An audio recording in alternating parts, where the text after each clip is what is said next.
ನಮಸ್ಕಾರ ದೇವರು. ಈ ಸೋಮೇಶ್ವರ ದೇವಸ್ಥಾನ ಒಂದೇ ಕಲ್ಲಿನಲ್ಲಿ ಕೆತ್ತಿರುವ ಅಂಥ ದೇವಸ್ಥಾನ ಆಗಿರ್ತದೆ.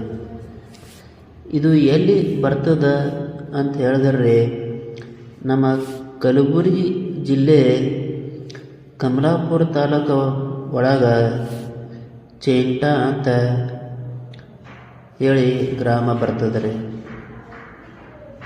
ಆ ಗ್ರಾಮದೊಳಗೆ ಈ ಸೋಮೇಶ್ವರ ದೇವಸ್ಥಾನ ನೋಡ್ಲಿಕ್ಕೆ ಕಾಣಿಸ್ತದೆ ರೀ.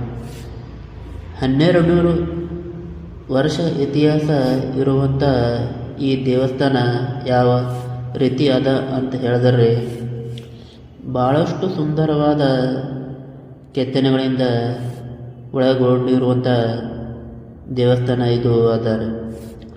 ನಮ್ಮ ಕಲಬುರಗಿ ಜಿಲ್ಲೆ ಸುತ್ತಮುತ್ತ ಎಷ್ಟೆಲ್ಲ ಹಳೆಯ ಕಾಲದ ಗುಡಿಗಳು ಅವಲ್ಲ ರೀ. ಅವಕ್ಕೆ ಎಲ್ಲನೂ ಕೂಡ ರಾಷ್ಟ್ರಕೂಟರ ಕಾಲದ ಒಳಗೆ ಇರ್ಬೋದು ಅನ್ನೋದು ಒಂದು ಅದ ರೀ. ಅದೇ ರೀತಿ ಈ ದೇವಸ್ಥಾನ ಕೂಡ ಅವಾಗಿಂದೇ ಆಗಿರ್ಬೋದು ಅನ್ನೋದು ಒಂದು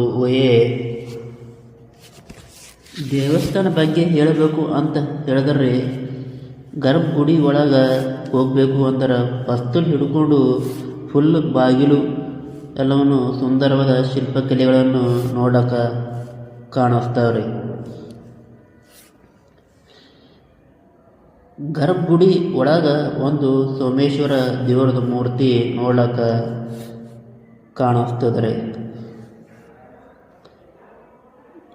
ಈ ದೇವಸ್ಥಾನ ಹಿಂದೆ ಪಾರ್ಟ್ ಮೊದಲಿಂದು ಕಾಲದು ಅದರಿ.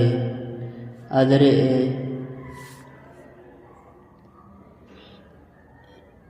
ಈಗ ಡೆವಲಪ್ಮೆಂಟ್ ಆದಂಗೆ ಎಲ್ಲ ಮುಂದೆ ಕೂಡ ಪೇಂಟಿಂಗ್ ಕೂಡ ಮಾಡ್ಕೊಂಡಾರ. ಅಂದ್ರೆ ಇತ್ತೀಚಿನ ದಿನದ ಒಳಗೆ ಅವರು ಮಾಡ್ಕೊಂಡಾರ. ಇನ್ನೊಂದು ಸಂತೋಷ ವಿಚಾರ ರೀ. ಏನಪ್ಪ ಅಂದರೆ ಹೇಳಿದ್ರೆ ಈ ಚೇಂಟ ಗ್ರಾಮಸ್ಥರು ಈ ದೇವಸ್ಥಾನ ಭಾಳಷ್ಟು ಕ್ಲೀನಾಗಿ ಮೇಂಟೈನ್ ಮಾಡ್ಕೊಂಡಾರ. ಇವತ್ತು ನಾನು ಕೊಟ್ಟಂಥ ಮಾಹಿತಿ ಸೋಮೇಶ್ವರ ದೇವಸ್ಥಾನ ಚೇಂಟ ಬಗ್ಗೆ ಇಷ್ಟ ಆಯಿತಂದ್ರೆ ಲೈಕ್ ಮಾಡಿರಿ, ಫಾಲೋ ಮಾಡಿರಿ, ಶೇರ್ ಮಾಡಿರಿ. ಶುಭವಾಗಲಿ.